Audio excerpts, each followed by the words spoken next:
दोस्तों, महाभारत के कई किस्से हैं जो कि बहुत रोचक हैं। उनमें से एक रोचक किस्सा ऐसा है कि भगवान श्री राम के भक्त हनुमान जी का ध्वज अगर अर्जुन के रथ पर नहीं होता तो अर्जुन युद्ध में परास्त हो जाता। महाभारत में अर्जुन जिस रथ में सवार होकर युद्ध कर रहे थे वह बहुत खास रथ था, क्योंकि उस रथ के सारथी स्वयं भगवान श्री कृष्ण थे। एक बार अर्जुन को अपनी धनुष विद्या पर घमंड हो गया था और उन्होंने हनुमान जी के सामने श्री राम का मजाक बनाया कि आपके प्रभु भी तो धनुर्धारी थे, तो उन्होंने समुद्र में पत्थरों का पुल क्यों बनाया? क्या उन्हें बाणों का पुल बनाना नहीं आता था? और इस बात पर हनुमान जी को गुस्सा आ गया और दोनों में भयंकर विवाद हो गया। तो इस विवाद में क्या क्या हुआ इसके बारे में हम आपको दूसरी वीडियो में बताएंगे। और अगर आपने हमारा चैनल सब्सक्राइब नहीं किया है तो हमारा चैनल सब्सक्राइब कर लें, मिस्टीरियस टूर। अभी हम आपको बताते हैं कि इस विवाद के बाद भगवान श्री कृष्ण ने अर्जुन से भगवान हनुमान जी की आराधना करने के लिए कहा और अपने रथ के ऊपर भगवान हनुमान के ध्वज को स्थापित करने के लिए कहा। इस बात को सुनकर अर्जुन ने हनुमान जी के निशान वाला ध्वज अपने रथ के ऊपर लगा लिया और फिर हनुमान जी उस ध्वजा पर विराजमान हो गए। पुराणों में अक्सर ऐसा पढ़ने में आता है कि महाभारत के युद्ध में अर्जुन के रथ पर बैठे हनुमान जी कभी कभी खड़े होकर कौरवों की सेना को घूर कर देखते थे, तो उस समय कौरवों की सेना तूफान की गति से युद्ध भूमि को छोड़कर भाग जाती थी। हनुमान जी की दृष्टि का सामना करने का साहस किसी में नहीं था, यहाँ तक कि उनकी दृष्टि एक बार कौरवों की ओर से लड़ रहे कर्ण पर भी पड़ गई थी।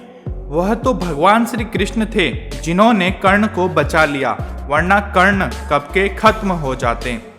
जब कर्ण और अर्जुन के बीच युद्ध चल रहा था, कर्ण अर्जुन पर भयंकर बाणों की वर्षा कर रहे थे। उनकी बाणों की वर्षा से श्री कृष्ण पर भी बाण लग रहे थे। उनके बाण से श्री कृष्ण का कवच कटकर नीचे गिर गया और उनके सुकुमार अंगों पर बाण लगने लगे। रथ की छत पर बैठे पवन पुत्र हनुमान जी एक टक नीचे अपने आराध्य की ओर देख रहे थे। श्री कृष्ण कवचहीन हो गए थे, कर्ण के बाण उनके अंगों को भेद रहे थे। हनुमान जी से यह सहन नहीं हुआ। अकस्मात वह गर्जना करके दोनों हाथ उठाकर कर्ण को मार देने के लिए उठ खड़े हुए। हनुमान जी की भयंकर गर्जना से ऐसा लगा मानो ब्रह्मांड फट गया हो। कौरव सेना पहले से ही भाग चुकी थी, पर पांडव पक्ष की सेना भी उनकी गर्जना से भयभीत होकर भागने लगी। हनुमान जी का क्रोध देखकर कर्ण के हाथ से धनुष छूटकर गिर गया। भगवान श्री कृष्ण ने तत्काल उठकर अपना दायां हाथ उठाया और हनुमान जी को स्पर्श करके सावधान किया और बोले, तुम्हारे क्रोध करने का समय नहीं है। श्री कृष्ण के स्पर्श से हनुमान जी रुक तो गए, परंतु उनकी पूंछ खड़ी होकर आकाश में हिल रही थी। उनके दोनों हाथों की मुट्ठी बंद थी। ऐसा लग रहा था कि उनकी आंखों में मानो आग भरी हो।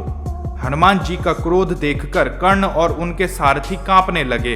हनुमान जी का क्रोध शांत न होते देखकर श्री कृष्ण ने कड़े शब्दों में कहा, हनुमान मेरी ओर देखो। अगर तुम इस प्रकार कर्ण की ओर कुछ क्षण और देखोगे तो कर्ण तुम्हारी दृष्टि से ही मर जाएगा। यह त्रेता युग नहीं है। तुम्हारे पराक्रम को तो दूर, तुम्हारे तेज को भी यहाँ कोई सहन नहीं कर सकता। तुमको मैंने इस युद्ध में शांत बैठने को कहा है। फिर हनुमान जी अपने आराध्य देव की ओर नीचे देखा और शांत होकर बैठ गए। तो दोस्तों, आपको यह कहानी पता थी? हमें कमेंट करके ज़रूर बताएं और सब्सक्राइब करें हमारा चैनल मिस्टीरियस टूर। धन्यवाद।